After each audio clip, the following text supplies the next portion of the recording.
Hello, this is Justin Mitchell, and today I'll be speaking on PS317 Week 5's role-playing report. Excuse me. And this is in regards to human security. The report, the role-play, plays out as far as I am at an international tribunal to discuss how border and boundaries intermix with issues of civilizational and religious clashes to impact the new concept growing increasingly important in the global community, human security. Now, I'll explain why I did that about human security in a second. But as far as the role that I have to play, I either can be one who believes in the relevance and importance of human security, or I can be one who does not, who thinks that the more traditional classical conceptualizations of security are more important than human security. And also, that person would believe that culture and space, while they are important, are not as impactful as the tried and true aspects of war, such as economics and political ideology. Now, I am of the latter, and I will start my report by simply saying we have to actually think about what is human security. Now, human security,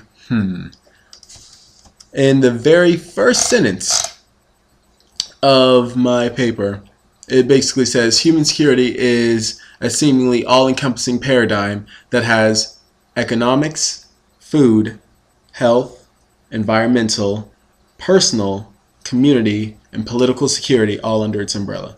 These 7 issues all under one umbrella. So what can we really do about these issues? That is one of the main issues.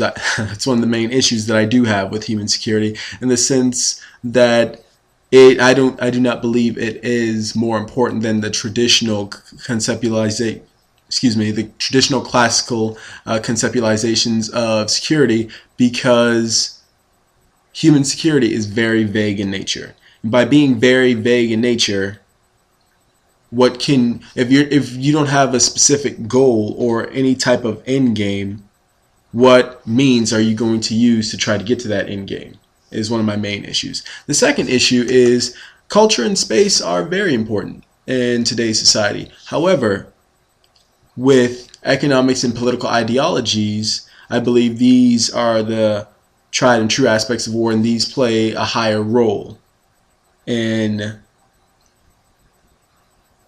war and conflicts than culture and space does. Okay, so starting off, first off, this is 2011. The first major statement concerning human security came in 1994. For something that is a catch-all phrase that has to deal with so many aspects of life, it's funny how that only occurred, like, let's see, 17 years ago. So let's see what it says. According to the Human Development Report, an annual publication of the United Nations Development Program, the definition was given into 2 main aspects. First, the safety from such chronic threats such as hunger, disease, and repression. And second, it's used as a means of protection from sudden and hurtful disruptions in the patterns of daily life, whether that be in homes, in jobs, or in communities. Okay, and then it was broken down in those 7 elements that I discussed earlier. Okay, so now that it was broken down in those 7 different elements, let us see what we can really do about these 7 elements. Let us just take 2, for example, and see what we can do about 2 elements. 2 elements, would be food security and personal security. Okay. One issue I have with, as I said before, with human security is which one, if we could say which one, is prioritized over the other. Food is very important. Everybody needs to eat every day, or at least on a regular regimen to sustain themselves. And personal security is very important. I mean, if I don't feel safe in my own home, then how am I able to effectively, calmly go to bed at night and things of that nature? If have a risk of being attacked or something of that nature. And then, as you can see with just those two examples, the other 5 can be just as compounded into that. So, okay, my environment comes into play a little bit. My personal security. If my environment is filled with, like, let's talk about Afghanistan, it's filled with landmines everywhere because of the old Soviet occupation. And then you have people fighting all around you. Okay, that's a part of environmental and physical or personal security. Food security, you don't have the daily requirements for food. Let's see another one that we can quickly pull up, and that one would be health security.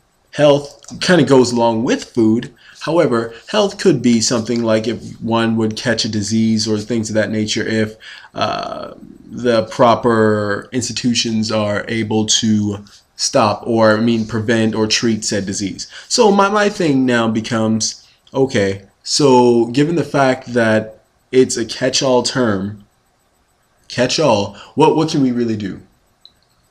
I just don't know. And that's again the main issue I have with human security, or at least that definition. That's why I said human security, because what can we really do about this catch-all term except change the world completely?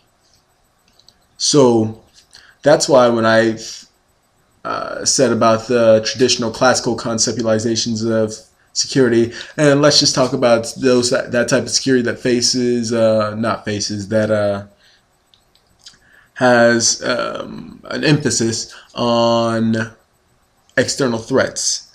Now, as far as external threats are concerned, like if we have planes coming in from a different from an enemy country and they're constantly bombarding us, well, what would we do? Well, in that case, we would build air defense systems, SAM sites, things of that nature. Potentially have our important facilities and resources underground so they wouldn't be able to see it. Things of that nature. When you have a definite means, when you have a definite end game.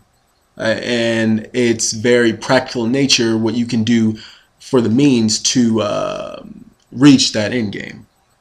So with a huge catch-all term, I don't see the practical use in that. Simple as that. Now, as far as culture and space are concerned in relation to the intermixing of societies and how that plays an important role. It plays a huge role. And again, I'm going to go back to Afghanistan and say that the Taliban there, they view Western women as being very loose and very, I use the term loose, assuming you know what that means, basically lower morals.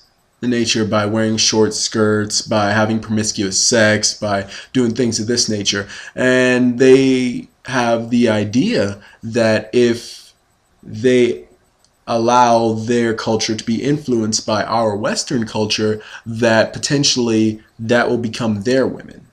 And potentially that will bring shame upon their family, and that will bring shame upon their culture in general. So given that they forbid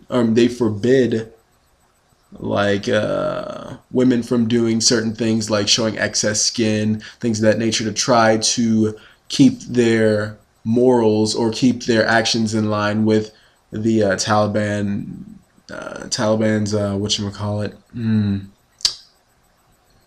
perception of their Sharia law, which is the Islamic law. Now, not to get too off topic, but again, culture and space, again, that impacts a huge way, because if we as in the West, if we were to infiltrate the nation a little bit, the Afghan nation, and change the people, then that could have huge ramifications for us, huge ramifications. So given that, culture and space, definitely, that was just one example. I'm sure there are multiple examples for every different country in the world. However, that was just one example. So now let's look at why I say how, even though that is very important, and how they definitely want to stop that. And I mean they as in like the Taliban or the opposing nation wants to stop the infiltrating nation from influencing their culture and diluting their culture